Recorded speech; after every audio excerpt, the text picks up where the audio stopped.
The Sharpest College Football Podcast. This is our Week 10 in review. We are a day early because Robert, God bless him, had the nerve to actually have some kind of personal life. Congratulations on that. I'm not afforded one ever. I went to Japan a few weeks ago. Okay. Fair is fair. Robert, I hate this sport. Your Ducks are unanimous number one. My team has led in the fourth quarter of all of their 9 games and has a losing record. And now, because of this latest loss, I am probably going to be forced to root for your hated Ducks when they play the Washington Huskies in the season finale, so that my under 6.5 wins bet for Washington will cash. Also, we had our worst week of the season. Boy, awesome. Can we go back to October, please? Control Z, Control Z. Yeah, it was a bit of a rough week. We had some good calls. The unders were, the dual model unders were very rough there. And you know what? It happens. Yep. This week was just very, really high scoring, except for the Army game, which, again, we got really screwed on that one because their star quarterback got ruled out, I think an hour or so before the game. So some bad stuff happened. But again, we had some of the plays that were solid, that were not impacted by random other things happening. We had a solid week on some of those plays. So I'm not too worried. I think we'll come back. That is a title that we should promote this on Twitter or X or whatever it's called. With Week 10, some bad things happened. Very apropos. If you are new, thank you so much for joining us. Do a screen grab of this. This is the glossary of the terms that we refer to throughout the podcast. Save it in your workbook, wherever you keep all of your college football work. And if you are returning, thank you so much. We appreciate everybody's viewing, listening, whatever. With that, we'll go on to who won Week 10. I took the easy answer here. Pretty clearly Ohio State in one of the most visible games of the season, definitely of the weekend, with their backs up against the wall, and still are, as they trail 2 undefeated teams in conference. Really came through and then got punched in the face. I think they were down 10-0 to start this game. In typical James Franklin in this game fashion, the touchdown was on a pick six. And not surprising, Ohio State, since year 2 of Jim Knowles. Year 1 was definitely work in progress. Hoping that's the same for my Trojans and Danton Lynn. After that first year was under his belt, and he's basically got his kind of system all the way through there, Ohio State's just been an absolute elite defense, and seems to be one of those teams that in these big games, when Penn State plays an elite team like that, they just don't run the ball well. And here you have in this game a 44 GGAB. Neither the result nor the methodology was surprising to me. How about you? No, again, we did have Ohio State favored. I did not bet on this game. I think if I had to bet on this game, I probably would have bet Penn State. But Ohio State did get the win, but they didn't look amazing during it, though. They shut down Penn State defensively. Offensively, not that great. Now, Penn State is a good team, of course, but I don't. They didn't look amazing here, and I think they have Indiana coming up. That's going to be a very good game. Yeah, I don't know. I don't love. I don't love Ohio State. I think it was good. They got the win. This isn't a win you needed to keep in the playoff hunt, but I'm not completely sold. I think there's definitely a lot they could have cleaned up on, but Penn State, again, 10 points in the first quarter, a field goal after that. That's the best you can do. This was a pretty gettable Ohio State defense, and this is the best you can. You got 120 yards on 32 carries. That's not going to cut it. You got to do better than that. Yeah, this actually really sets up that game against Indiana for Ohio State as basically just amazing, in that Indiana absolutely desperately wants to win that one so they can get in the Big Ten title game. And that's probably what would be at stake in that one. And Ohio State is, I if they lose that one, I don't know if they're necessarily out, but it'd be a little scary if they lost that one. This win over Penn State helps their case quite a bit. But I'd imagine that Ohio State would love another shot at Oregon in the Big Ten title game. A lot of conference races are just setting up really nice just along those kind of lines too. Just this has been a great season for that, even though I hate this sport. All right. Why'd you pick this one, you jerk? I Yeah, had the I under mean, in this one. This is like the weird cousin to that stupid Maryland Minnesota game the week before. yeah, this is like the rubbing the salt in the wound. I had this under too. I actually bet Pitt in this. Now, there's a reason why I bet Pitt in this game, though. I bet Pitt in this because I have SMU futures, Mm. so I figured this would be a nice little hedge. It lost, but that's okay because I'm now sitting on like 10 to 1, or no, might even better than that. I think some insane number for SMU to win the conference championship. Right, that's totally fine. They just shredded them. Look at this: 306 yards in the air, 161 yards on the ground against a supposedly pretty good Pitt team that's been cashing some unders. They just shredded them. And I mean, that's exactly what you want to do. If you're like, I've got to say that this win, coupled with Clemson losing to Louisville, Hmm. you got to feel good if you're SMU right Yeah. now. Because now you get a clean shot if you win out and Miami wins out. You got a clean shot then. There's no weird tie breaks. There's nothing like that. You don't have to worry about if it's like who's ranked higher or if the sun was shining in this direction on this. You don't have to worry about any of that stuff. You just go with you win out and you got a shot at the ACC championship game and then obviously the playoff, Yeah. right? You got to count SMU as a win. I know a lot of people aren't talking about them, but they are definitely alive, and not just the ACC, but then also by default the playoff race. So Yeah, said. And boy, I didn't really think about it till just now as you were going through that. This weekend was just ideal for SMU. With this win, obviously they had to win, and just an emphatic statement win over a pretty good Pitt defense. The fact that Clemson lost is just rich because that means they're lining up to face Mario in the ACC title game. That would be a fascinating matchup, especially because Rhett Lashley was actually the offensive coordinator under Manny Diaz at Miami when Derek King had that nice season. And I think that Rhett Lashley probably would want to have a little extra for Miami in that situation. Not that you need even more motivation with a playoffs bid at stake, but that there are all kinds of sharpest storylines in that matchup. Should we be so lucky to get that one? All right. Speaking of which, who lost Week 10? Jeez, Clemson. You even BuckMetrics confessed his sins and said, "Look, I was wrong on Clemson. I think they've got the ship righted." And you lose at home by 12 as a 10-point favorite, which is absurd. It's not just that, it's also the manner in which you did it. Cade Klubnik had a 28 apex for the game. This is just misery. This is like basically like I think like less than 5 yards an attempt.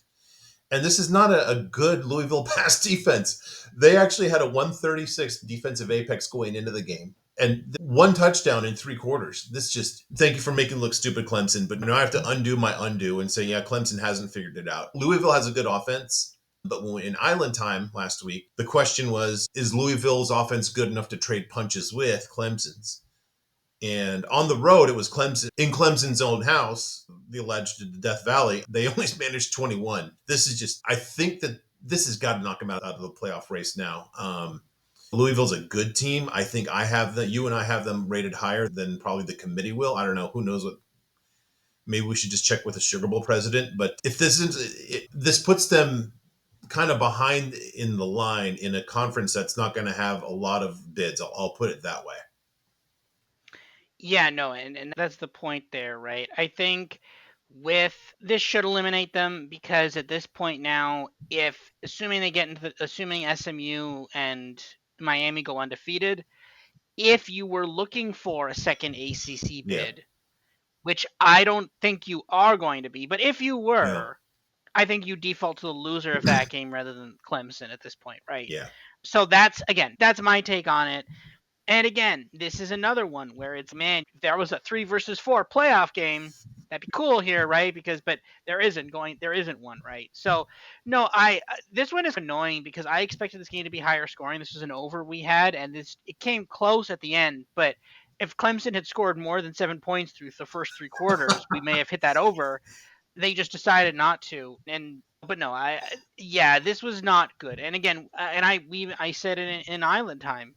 Check out Island Time, our midweek podcast. But I said at some point someone is going to take down this Clemson team. Mm-hmm. I wasn't sure if it was going to be Louisville. It turns out actually it just was Louisville, so that's fine. But I, we knew this was going to come. I knew this Clemson team was not this good. They were ranked. I don't even know what they were ranked. Something insane, I probably. think they're like Like 9. what?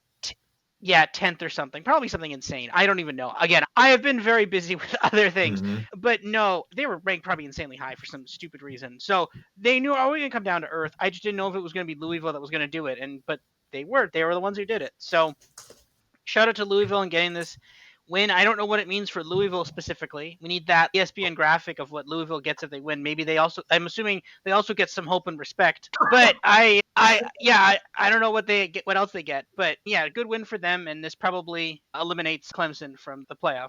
Yeah, I think if I remember correctly, I'm just checking it right now on my very slow Spectrum 5G. Thank you very much. Yeah, Clemson still has to play at Pitt too, so that I think that was the one that I thought that they might lose. And they don't have a, Mm-hmm. a, a true gimme this week either at Virginia Tech, which we'll talk about.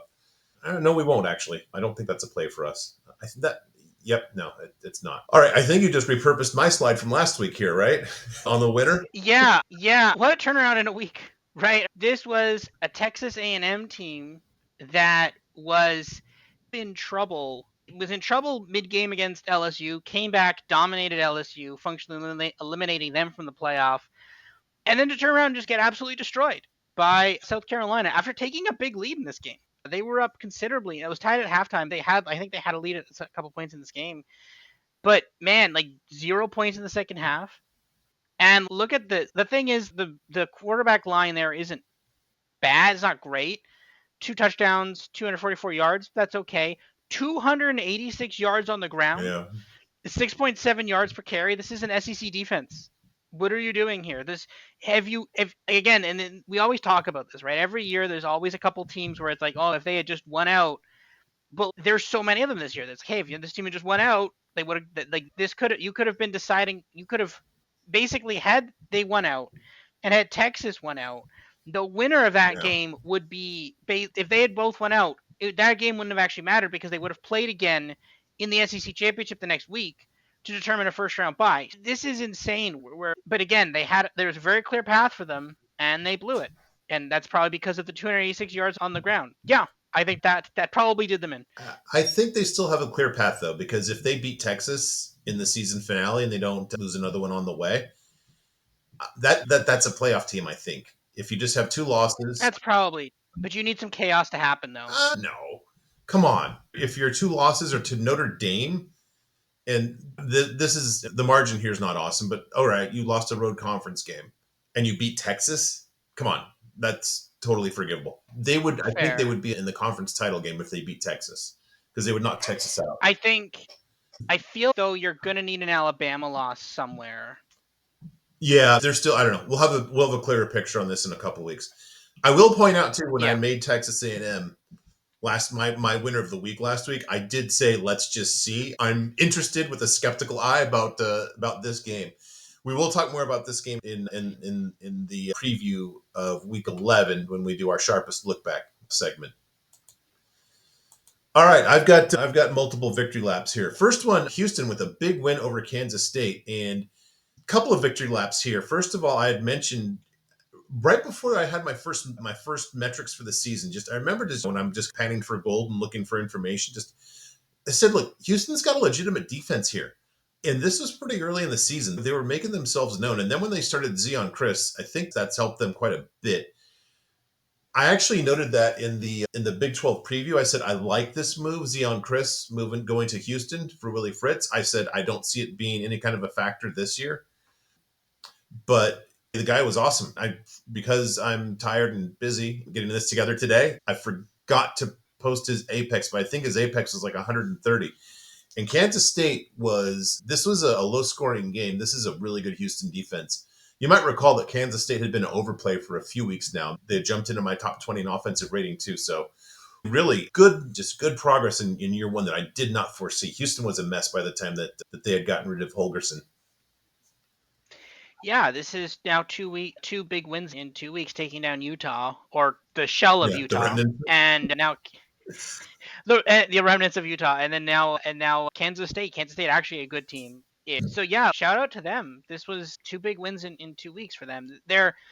This is obviously not their year, but like bowl game, I think, is still in the cards, right? I think they're 4-4. I I believe think. so. Yeah. Yeah. So still bowl game potential, and watch out for them next year in the probably wide open Big 12. I think the Big 12 is pretty wide open every year. You don't need to be like that good to win the Big 12, and I think we could be talking about them next year. Yeah, this makes it really interesting where BYU obviously has is undefeated. Iowa State and Colorado both have one loss in the Big 12. That Iowa State loss was really just did them in. I'm curious to see for Colorado the rest of their schedule. They have Texas Tech. They've got a relatively generous schedule the rest of the way. At Texas Tech, hosting Utah, at Kansas, and hosting Oklahoma State. They should be favored in all those games. Then we get to the downside of these huge conferences, which is going to be some kind of dumb tiebreaker. And as I suspect, it'll probably be up to the president of the Sugar Bowl to say who's going to get the berth into the conference title game. All right, Yeah. my second one is I've I've put out a couple of green flags, if you will. By the way, the best logo in all of college football is roaring back now. Tulane. It doesn't get any better than that logo. I should have worn my shirt, but I'm a little behind today. So since they had that loss at Oklahoma, which was not nearly as bad as that margin indicates, they were really in that game. I think they threw a pick six late that actually just really swung it when they were actually threatening to score. So you have a 14-point swing there, and you can just figure out what that means in that OU game. But since then, 6-0, 260 to 113 scoring margin since that loss. And by the way, this Louisiana team, that's their only loss on the season. They're undefeated besides that, and they look to be pretty much the best team in the Sun Belt at this moment, which kind of comes and goes as the wind blows. A couple of blowouts here. All right, you had your one kind of stub your toe game against Rice, but they won that. A good win against North Texas. North Texas is a really good offensive team, so I'm not worried about giving up 37. Just a dominant win over Charlotte. This is a team that it's not like Summerall went into a bad spot, but geez, I think this team might be better than Willie Fritz's team last year. Yeah, this is a really good team. Sorry. No, I've been betting on them the last couple of weeks. I didn't hilarious enough, I didn't bet on them against University of Texas, but I had them against UAB. I had them against Charlotte.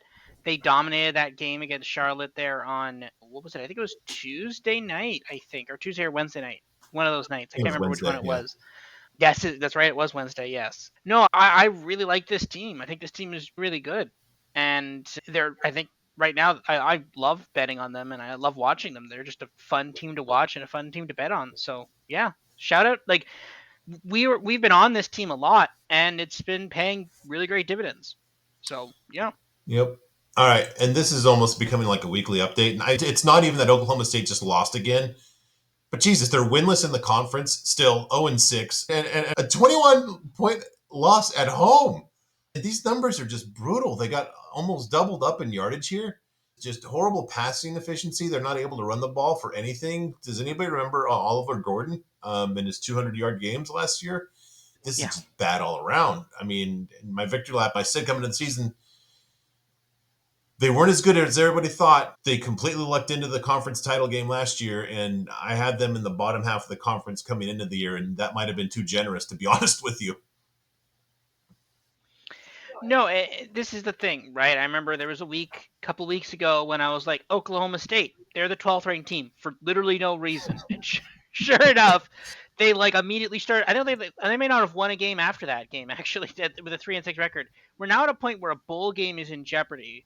This is I think the second time in 2 years we've been like, this team is not good, and then they just immediately start losing games Yeah. after that. No, at a certain point you have to sit back and be like, what is this team trying to do going forward? Is the future with this team with Mike Gundy? I guess you just can't get rid of Mike Gundy. Like, he probably physically won't let you fire him. I don't know. A big part of me thinks they'll keep Mike Gundy, but there's clearly something wrong on this team. There's clearly a lot of things wrong on this team, and I think fundamentally they're going to need to change some things in the offseason.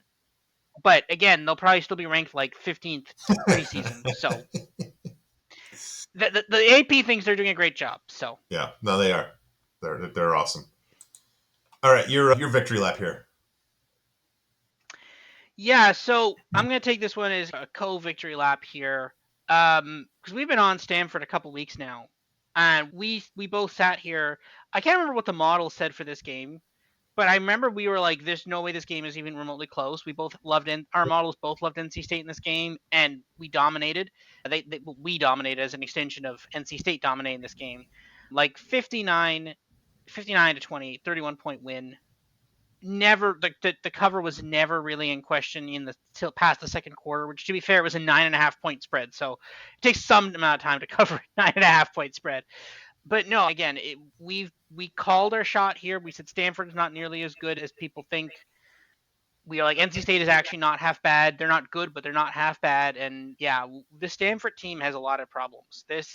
They showed some signs of life early season against TCU and in a couple other games, but since then it's just been a downward slide. And I think when you're dealing with the chaos of a college football season, I think a lot of teams kind of slide under the radar there. Whereas, oh, Stanford, they did something good because I think people watch like the TCU game was the only game on, and I think the first Friday night of the Yeah. season. So people like watched that, they saw that, and they're like in their minds, they're like, oh, that's right, Stanford's pretty good. But this is where our models come in, right? Because, and I guarantee you, and you and me, and I'm fairly sure all of our viewers are not watching every Stanford game. We're not like, oh man, what's Stanford going to do this week? You skip over Stanford versus whoever. You watch other games, right? And you miss that. Oh no, this team is actually really bad. And I think when you finally see it, that's why the models are like, no, this team is really bad. Bet a arguably also pretty bad NC State team as well against them. And I think that's the strength of the model. And yeah, we straight up called this one. This was never really in question. You're being too nice because you're more of a gentleman. I'm a jerk, so I'll just say it's the Clay Travis school of analysis. Just Stanford, yeah, they look good in week one. And then he'll write a paragraph about it and say, so the line's too big. Okay, good job. Overperformers and underperformers. I've got two overperformers. We're at the point now where ho hum Indiana just like bludgeons a team and it doesn't even merit a mention.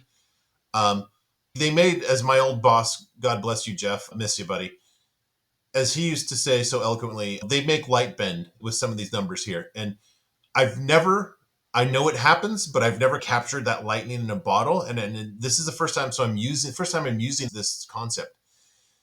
They held Michigan State to a negative GGAB. That's pretty hard to do. And it wasn't like a -1, it was a -40. And this is a team that had just been killing people on offense. And now it's almost as if he said, you know what? Let's just do more on defense now, just to prove that we're really a complete team here. It's nuts. Absolutely just bludgeoned Michigan State, who has made some strides this season. And the other one, my other overperformer is, I'm blanking on his name. I think it's Bo Finley? Ben Finley. Jesus, is right there. I'm tired, Robert, and so are you. Ben Finley. I got the B part right. Yes. A 127 apex, a sign of life from sad Akron. This is pretty impressive. Congratulations, Mr. Finley. You played your way off the bum list. Yeah, that's pretty good for them. Yeah, it's weird. Akron was like leading and then they just got destroyed in the second half. But again, they were winning. That's impressive for Akron there. Indiana, this is so insane, right? Because we talk about, oh man, this Indiana team is good, and there's like degrees of good. Obviously, there's been a couple of years when a couple of years ago, remember Arkansas was good for a year, right? They'd win tough games against good SEC teams, and there's been a couple of years ago this Michigan State team with Kenneth Walker, and that was a really good team there for a bit. Every once in a while, there's a really good team that comes up out of nowhere and they win a lot of close games. Everybody's, oh man, this is a really good team. And then they immediately regress the next year because either they lost a couple of players or it was just mean regression because they won a lot of close games. And then you're like, yeah, that team wasn't really that good. This Indiana team just destroys teams. These box scores are pretty much indistinguishable from Ohio State versus some of these teams, Yeah. and or if you go back a couple of years, Nick Saban Alabama versus some of these teams. Ryan, there's a small list. This is like Nick Saban Bama, Urban Meyer, Florida, Urban Meyer, Ohio State. There's a constant theme of Ohio State there. But the point is that these are like the good teams beating up on bad teams level from a team that is actually the worst like performing team in all of college football history, the losingest team in all of college football history. They're now just absolutely dominating other teams. It's insane how we're even talking about this. Like they could lose a game and it doesn't even matter. They probably could still go to the playoff. It's just like when you're such a dominant team in year one. in year one, they haven't even gotten to the point of recruiting and NIL. And now people are going to be like, now I want to. They picked up a quarterback from a MAC team. They grabbed a MAC quarterback, some other players from their Sun Belt. He was the coach. Signetti was the Sun Belt coach. Grabbed some of those players, grabbed a MAC quarterback, and is now undefeated in Big Ten conference play. Just insane levels of just insanity there. It's absolutely crazy what he's done in just a few short months. Yeah, you make a good point, and I was thinking about this today. One thing just to keep in mind for preseason analysis going forward is with the immediate eligibility for transfers and so many and roster overhaul you see with new coaches. The one thing there were two things that I liked about what he did. Number one, he brought a lot of his players from JMU, a very successful program, but I think he probably had a sense that these guys can compete at the Big Ten level. And then he also brought in, I just remember this, one or two guys in the Sun Belt East, from the Sun Belt East that he had played against too. So I think there needs to be more credence given to transfers that a coach is firsthand familiar with, either playing for or playing against. Just something to put in the back of your mind. It's making too much sense right now. All right. Yeah. You're overperformer. Yeah. Talking about teams bludgeoning other teams, Ole Miss just bludgeoning Arkansas here. Just absolute dominance, explosion there of 28 points there in the second quarter. Again, and look at the Jackson Dart number, 515 passing yards for 6 touchdowns. Like, we talk about the playoff race and the fact that they're not going to make it the SEC championship game, I don't think. But we're at a point where at some point, you can potentially start looking at some of those wild card slots. And I think it's going to Yeah. be interesting that maybe Ole Miss could squeak into one of those. So yeah, just an absolute dominance there by Ole Miss, and we'll have to see what this looks like in just a few weeks. And again, they need some chaos to help that happen. They probably need an Alabama loss and probably either a Georgia or a Texas loss somewhere. But that's a very attainable.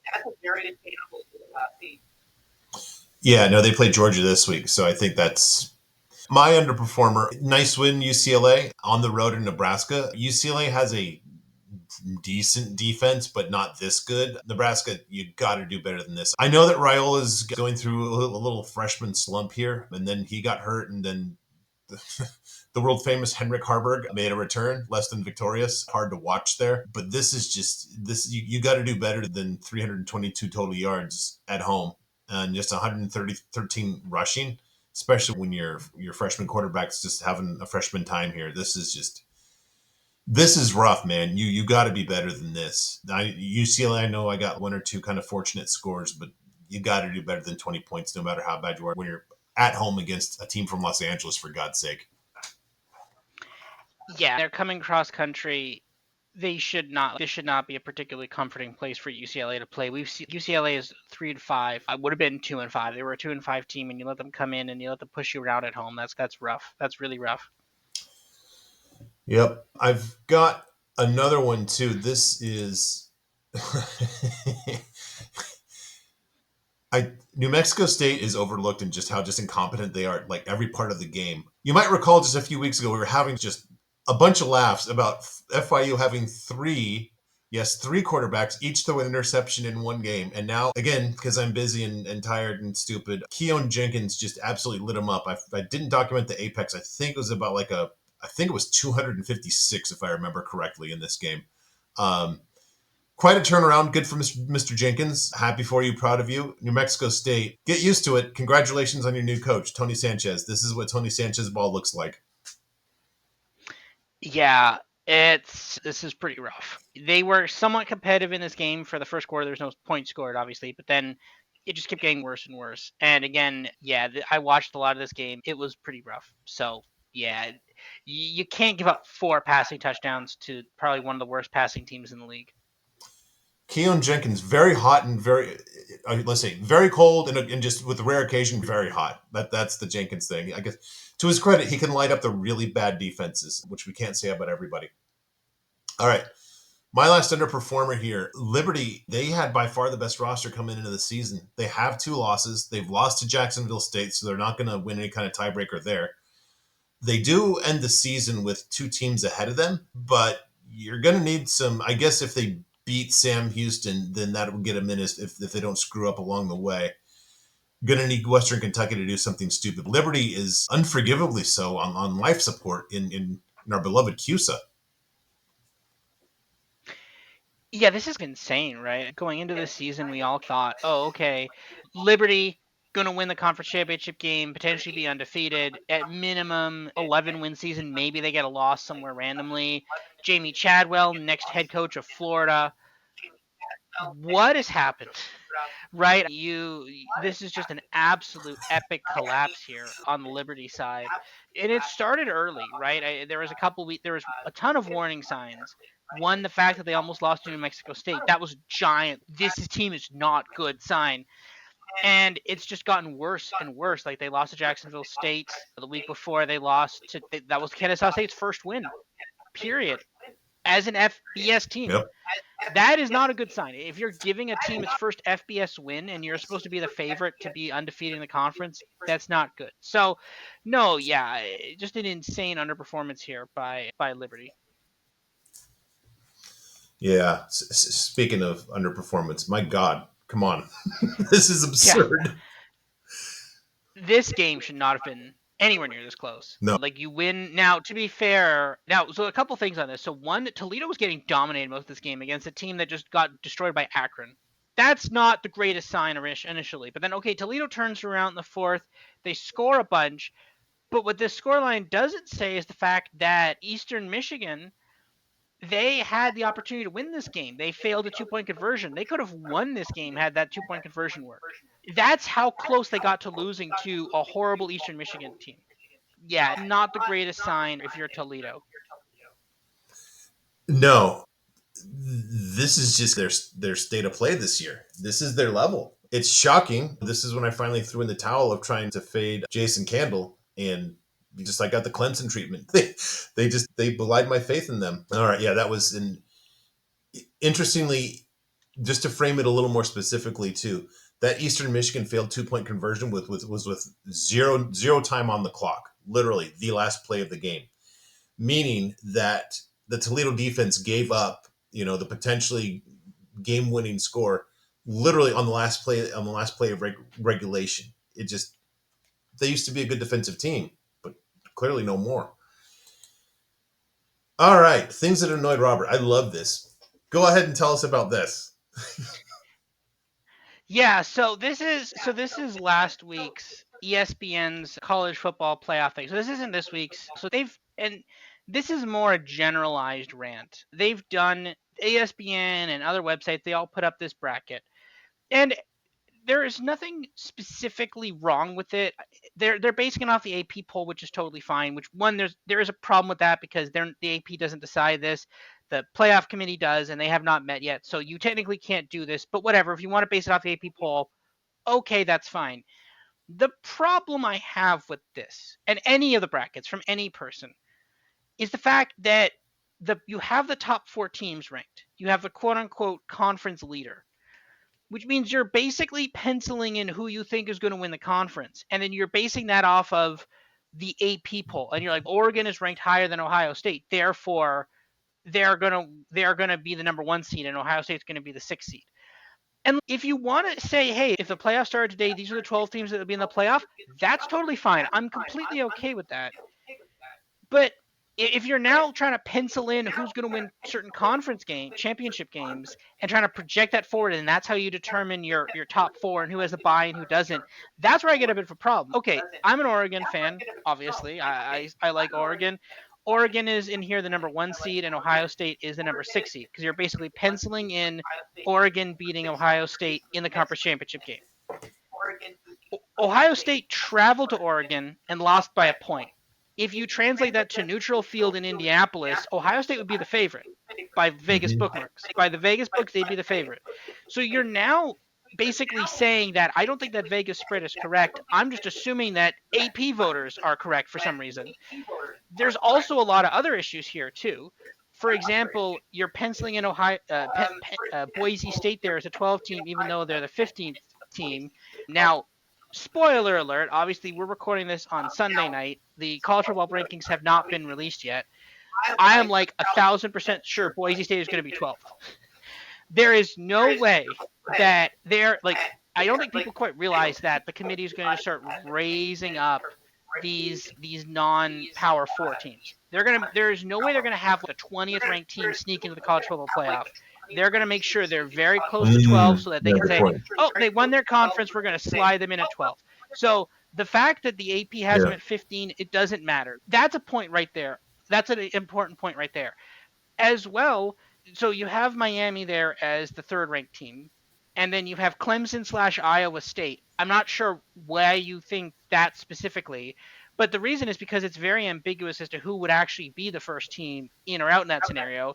Because what happens is a week ago, when it was Clemson versus Miami for the conference championship game, you are penciling in Miami beating Clemson, and then you're like, oh, but Clemson is like 11th and Iowa State is like 12th. So in that case, if Clemson loses to Miami, does that lower? So this is why this is insane. This is a completely ridiculous thing.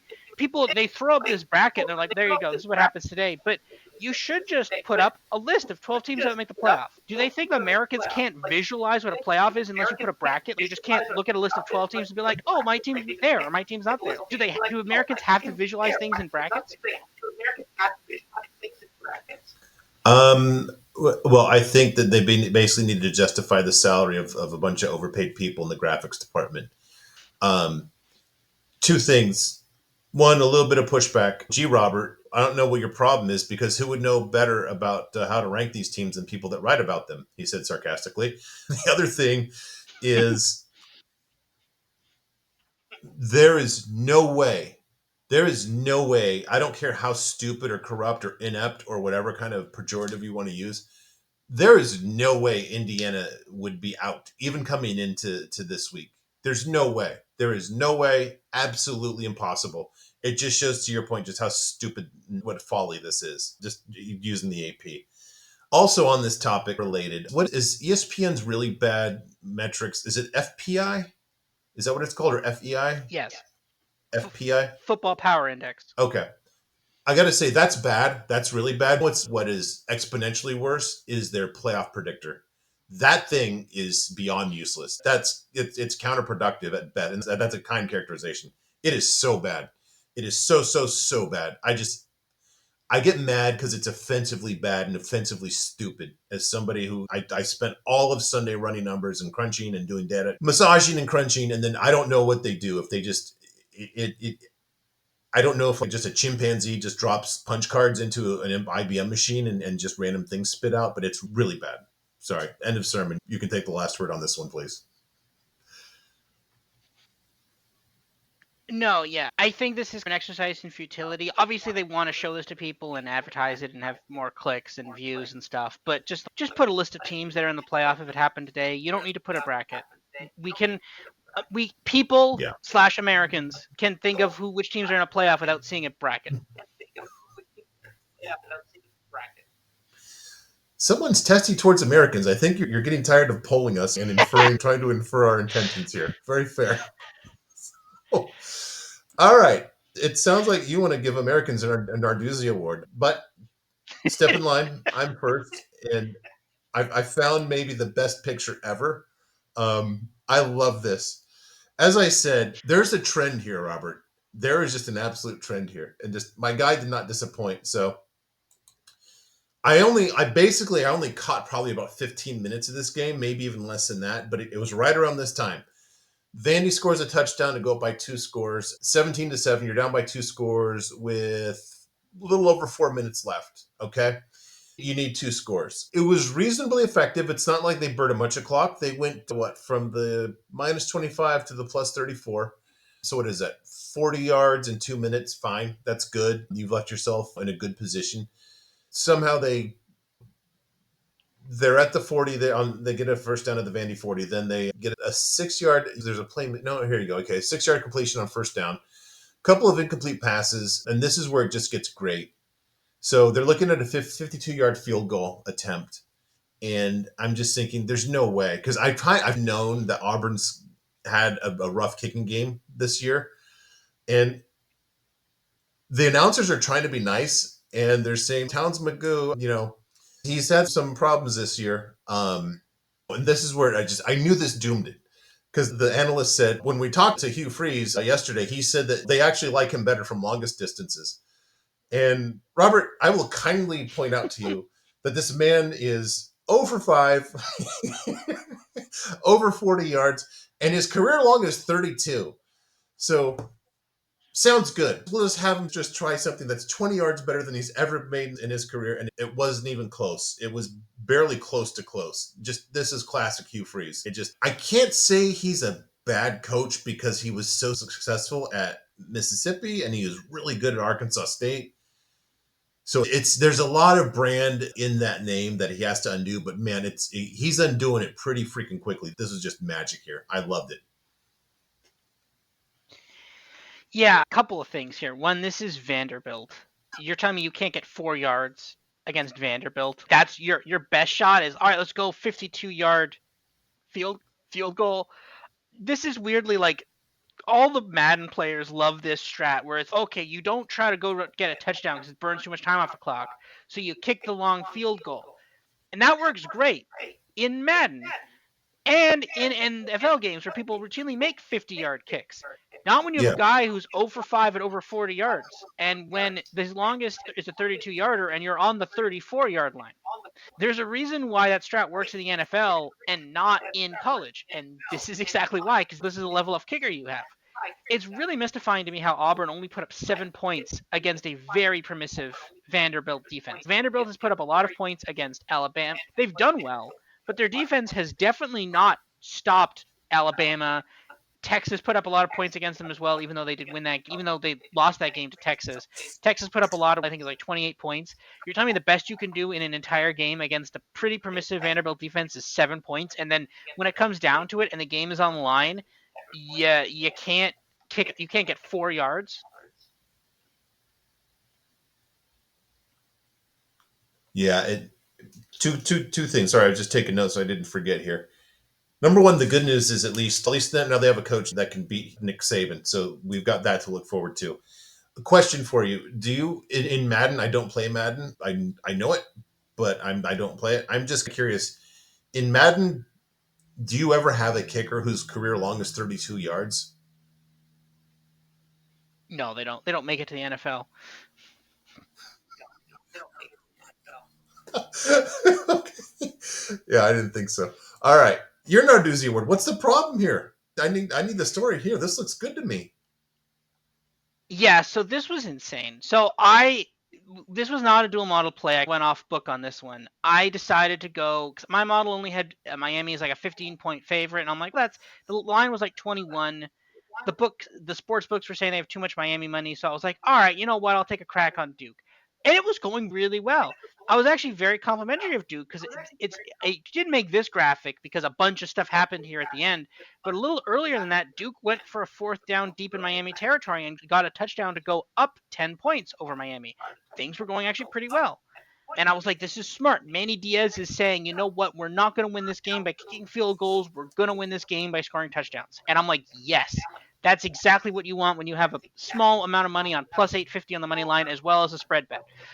So now at this point, Miami scored a couple times. Duke got a field goal to be down by one. Now that field goal. It doesn't because so much stuff happened here. I didn't highlight the time. That field goal was at 13 minutes left in the fourth. So I'm sitting here and I'm like, all right, there's 14 minutes left in this game. We're down one, but I have 21. This is fine. Okay, yeah, Miami's probably going to score a touchdown and maybe like an insurance touchdown. If that even happens, Duke could still very much win this game with 14 minutes left. But like, the worst case is Miami gets a touchdown and then an insurance touchdown, and then we're good. We don't have to worry about that. Then Miami gets their go ahead touchdown. And I'm like, oh, okay, we still got the plus 21. That's okay. Then Duke goes 3-and-out. Okay, not great. Then Cam Ward throws a bad interception. Okay, hey, we're back in this. Then a 3-and-out. Then they kick it back to them. Then Miami goes, I think, what is it, 68 yards in two plays with a massive bomb. And now all of a sudden they're up like 14. And I'm like, that's not great. Or I think 15 at that point. Yeah, 15. And I'm like, oh. I'm like, okay, but it's probably fine. If Miami gets the ball now at this point, they can just kneel it out, end the game. Then Duke Yeah. throws an interception. And then 3 plays later, Miami gets another touchdown, and we're down 22. And I'm like, oh no. I'm like, are we really gonna? And then Duke fumbles it, Miami fumbles it back, and then Duke punts it away, and it's just you had them on the ropes. How do you? There's so many plays here, like 0-3, 0-3, interception, 0-3, 0-3. How do you do that? How is that your back half script here when you had already scored 31 points? This isn't like the defensive game that we just saw before with Auburn Vanderbilt. You had scored 31 points. How could you just stop scoring points? How is that possible? How do you just stop scoring points in the entire fourth quarter? This looks like kind of a redo of that Cal game, and they won both of those against the scoreboard in Berkeley and against the spread here. But yeah, this was disappointing. The scenario that we had dreamt up for weeks and weeks was really just coming to fruition, and I don't know. Sadly, Miami's good, but you know what? Mario's just he's not going to get away with it. I'll just say that it's going to bite him in the butt, and it could be. I'll put it this way: No, and I don't think he can get away with this against a complete team like SMU is a complete team. no. He did it against these one-sided teams with There's Duke and Cal. there's a couple of pieces to it. So yeah, one, you won't be able to get away with this against a complete team. SMU is a pretty complete team, probably the most complete team they would have faced. But okay, let's say they get past that. The second you play anybody in the Big Ten or the SEC, that's it. They're going to absolutely destroy you because they will actually be able to stop Cam Ward doing a bunch of like crazy BS. So that's the end of this. Could you imagine if they play like Indiana round one? It'd be like, good luck with that. And the other point to this too is that we are generally not Mario Cristobal fans. This is entirely enabled by Cam Ward and Xavier Restrepo. They've done some insane things, which I mean, great, good for them. I can't wait to see Cam Ward play on Sunday. But that's happening next season. He is not going to be playing in Miami next season. Neither is Xavier Restrepo. Neither is a bunch of other pieces. So take all of that insane stuff where random no look shovel passes. Get rid of all that. This is a team that let up 31 points to Duke. This is a team that let up some insane number to Cal. This defense is horrible. Cam Ward doesn't play defense. He only plays offense. You're in deep trouble the second Cam Ward is no longer on this team. Yeah, I. The one thing I'm looking up here too. The other thing we want to see this program post those guys. I also am curious about this program post offensive coordinator Shannon Dawson. I'm just looking up his resume right now. I've actually heard his name for some P5 or G4, G5, Jesus, G5 jobs. And let's not forget, Mario has made a series of really bad hires since he came to Miami.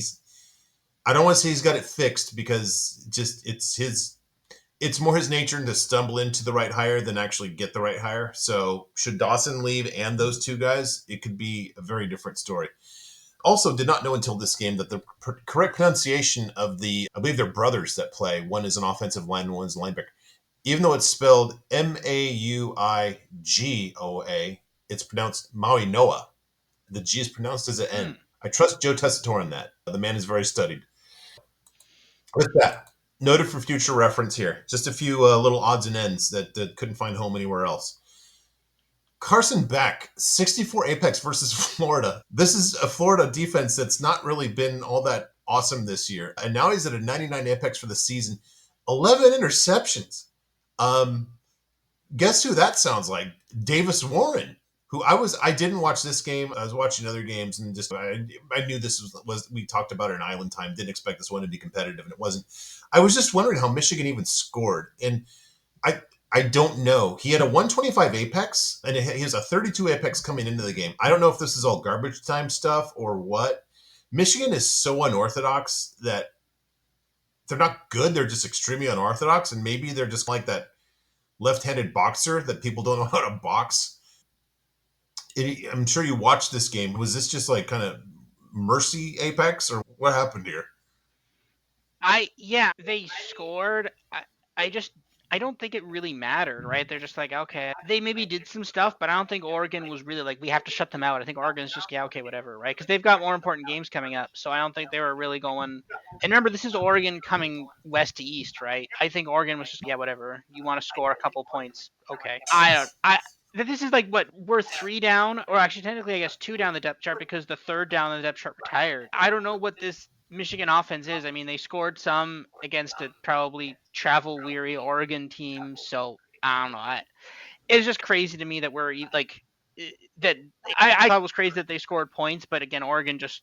I think they covered. No, they didn't cover. They didn't cover by half a point. So I think it was 14.5, and they won 31-17. So I think they didn't cover by a half point. But I think I can't remember. But I didn't play that anyway. So it's just weird how they scored more points than I thought they were going to score, because that's more points than they scored against USC. They scored more against USC, but it's more than they scored against Texas. It's more than they scored against who else did they play? Who else? Michigan played a bunch of good teams and got destroyed. Who else did they play that was like good? Yeah. All right. A few other odds and ends here. I've been saying for a while Memphis is not that good. TSA stinks this year, and Memphis's bad defense just bit him in the butt again. Not that good. They lost.